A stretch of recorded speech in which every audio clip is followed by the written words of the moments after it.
there are approximately 5 million Americans with some form of dementia, the most common being Alzheimer's. Like the other 21 conditions listed in Initiative 65, at this point, there is no cure.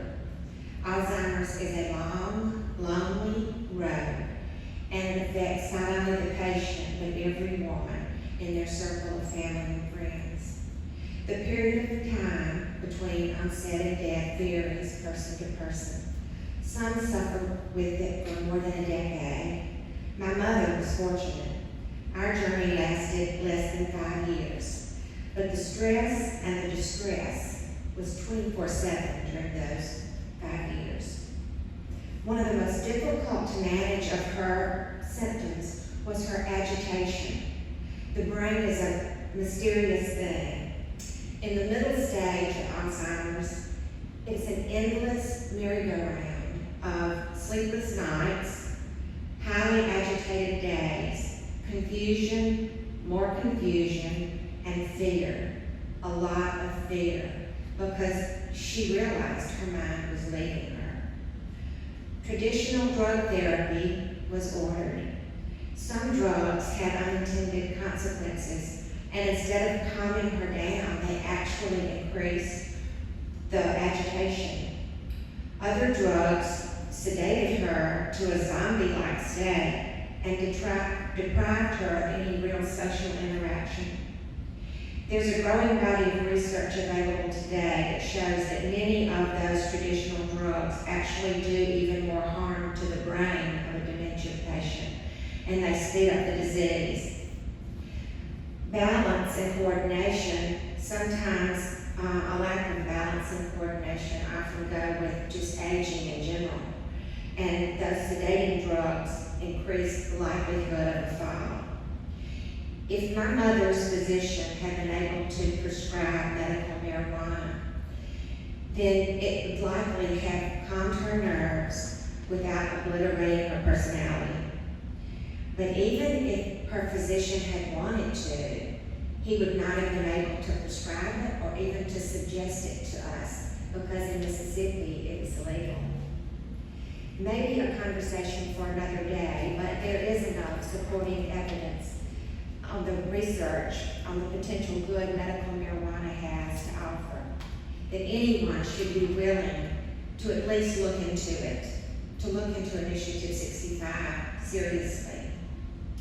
Of the 34 states who've approved it, some have done it very well. Admittedly, some have not. But be willing to read our initiative and realize how much blood, sweat, tears, and yes, even prayer went into crafting this.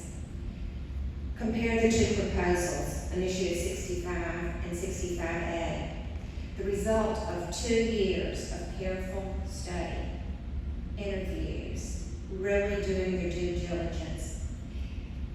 Initiative 65 is a conservative, highly restrictive, and a solid framework is there. On the questions of start dates, how it will work, who will prescribe it, who's eligible, all of that is there. On the alternative 65A, there are no plans stated. Everything is kind of to be determined. And there's no guarantee that they, the politicians who are going to write this legislation, will ever get around to creating a real medical marijuana program in our state. I urge you to go to the website, Medical Marijuana 2020, and read the plethora of information that is there. There's an answer to almost every question any skeptic could come up with. Don't just hear the word marijuana and run. I almost did, but I didn't. I promised to at least look into it. I imagine everyone in this room can look at that list of 22 debilitating conditions, and you can name someone in your circle of family or friends who suffered from at least one of them. We can look at case numbers and percentages all day long and think somebody needs to help these people. But when it is your mother or your child or your best friend who is suffering with one of these conditions, you want to do anything you can to ease their suffering. I think I've been through a lot of tough stuff in my many decades of life, but I will tell you that there is nothing tougher than watching someone you love suffer. To know that there's help out there somewhere, but you're totally helpless to help them. Initiative 65 will help suffering families, mine and yours. And for that reason, that's why I'm supporting Initiative